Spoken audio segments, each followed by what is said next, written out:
game number 2 has begun. Down here in the bottom left is our OGS player. Goma. Which means little boy. Down here at the upper right is going to be looking like our favorite thus far. He is Maka Prime win.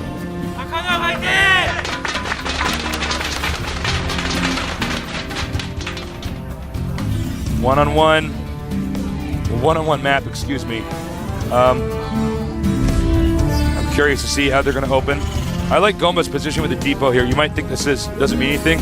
He actually puts this up so that if a player does decide to send anything into his base and hide it over here, in this region over here, or in this case, this region, the depot is just going to spot it. That's right, and it even has some ramifications a little bit later on. Let's say he goes for a 4 Hellion drop, which isn't unheard of. If he drops off in that corner, Goma will see it as it's unloading, because normally you want to get all your Hellions out because of the kind of slow unloading speeds in StarCraft 2. Yeah, that's true. Before you show them, so just a well-placed depot. So we won't see much for a little bit here. By the way, excuse me. I feel like we're doing a better job casting today. Thank God we're not doing those 9 best of 3s in one day. When you do nothing, let's cast StarCraft for 3 days in a row and don't get any sleep. Yeah, man. Doesn't go quite as well. Doesn't go quite as well. I feel like this is going much smoother. I'm much more rested now. That's right. 13 hours of sleep, tasteless. Man, I had never slept that much. God. That's more than news anchors do on the night of elections. Yeah. So, as you can see, the SCV moving out, and they're both going to scout each other at roughly the same time.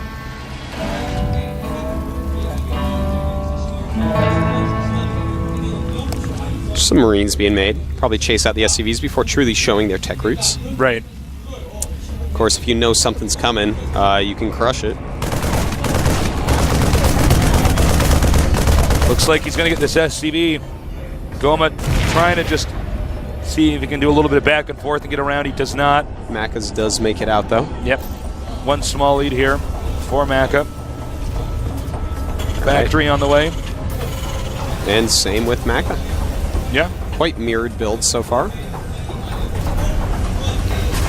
Remember, everybody at home, you can send in your questions, assuming this is live. You're watching this live. And we will ask, or John or Jay will pick out the best questions, our double J's, and we can have Artosis ask them for you. There we go. You got it out. I got it out finally. I was struggling there, Artosis. Yeah.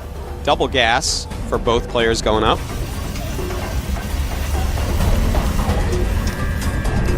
So the factory completes. Where will the tech tree go from here? Note Maka playing very cautiously. He does get a bunker. That can usually be a tell that he's going to tech something. In this case, he's going to get a factory. We did see him go Marine tank last time. Yep. Meanwhile, Goma, yeah, with that quick starport. Also making a Hellion. A Hellion can be pretty good. Send it up. Normal timing attack could be 4 Marines and a Hellion. Just a little bit of pressure if they don't have the bunker. You can crush through if it's just Marines.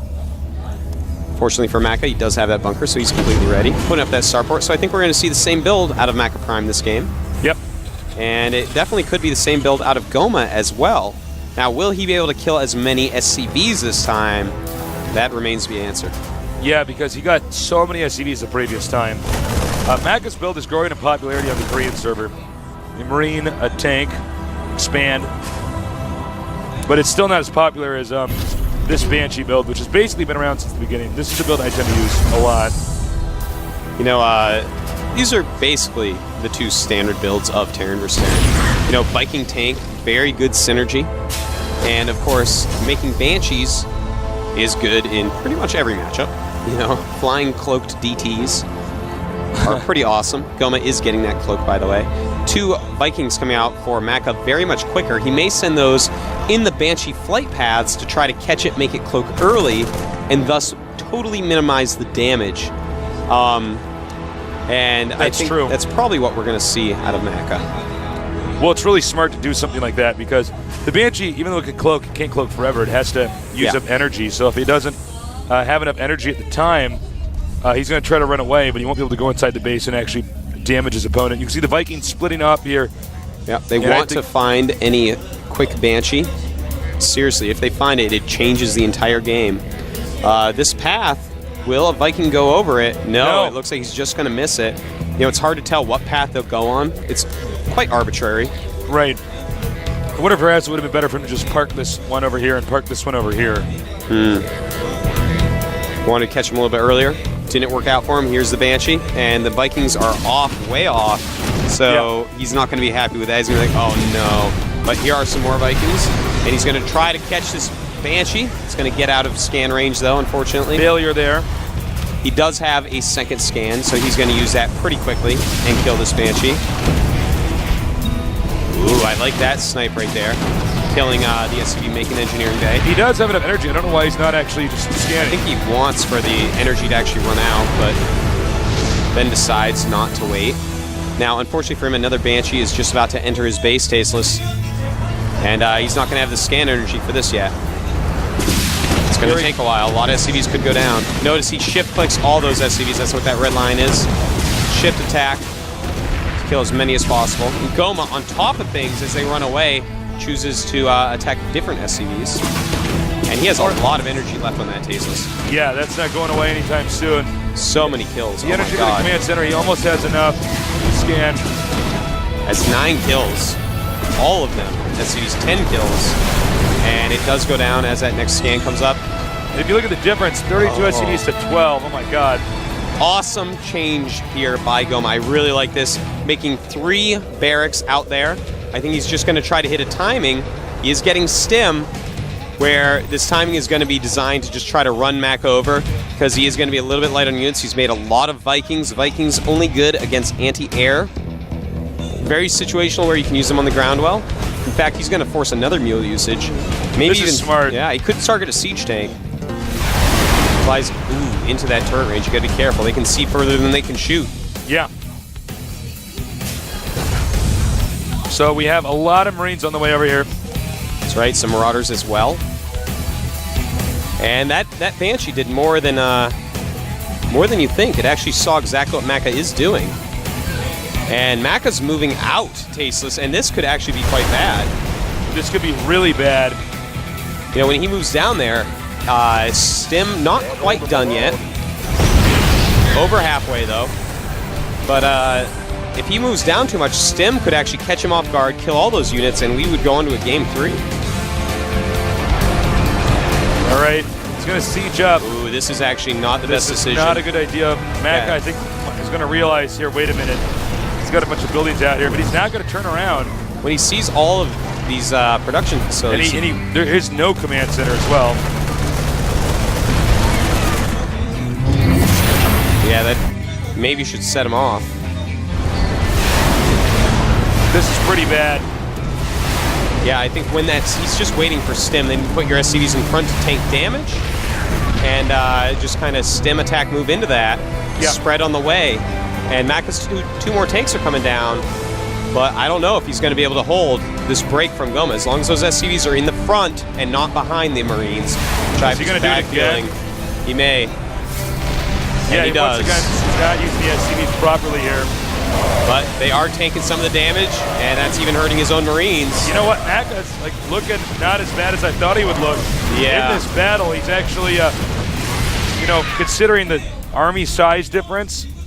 Again, Goma keeps making this basic mistake. Is when you spring your SCVs, it's not like SCVs are really good just to have in a battle. They're just good to absorb the damage. Exactly. There's an art to breaking tank lines, and you have to have that mastered in Terran vs. Terran. Yeah. It's costing Goma games. Now, Maka is deciding to expand. Meantime, Goma just making more and more units. Then if Maka holds this attack off, then he's going to be in the lead. No, Maka should realize, I think, that his opponent's a little bit all in. Yeah, he does notice this. Decides to go back, makes some more units of his own. Well, Maka, he has significantly less supply, 40 against 56. That's because so many units are being created. But if we look at the SCV counts, at this point, Goma is behind. He lost a lot of SCVs in that battle, and Maka's had 2 command centers in a while. It's 29 SCVs for Maka, 23 for Goma. Does this actually block the command center? I think it does. It? Oh, I'm no. not even sure. I believe this actually blocks. Yeah. Oh, God. That's quite bad. That's so embarrassing. In fact, yeah, he's going to make a command center over here. He's like, oh, okay. Yeah, that's too bad. Maka right now, I like this move, Tasteless. He is moving down.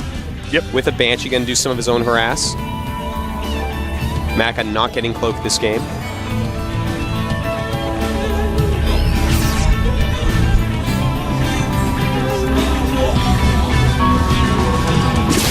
All right.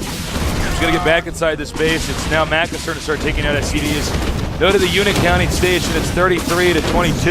Yeah. And it's actually Goma who's behind in SCVs. Oh, my God. This is so bad right now. Here we go, Tasteless. He's going to all-in Maka's choke.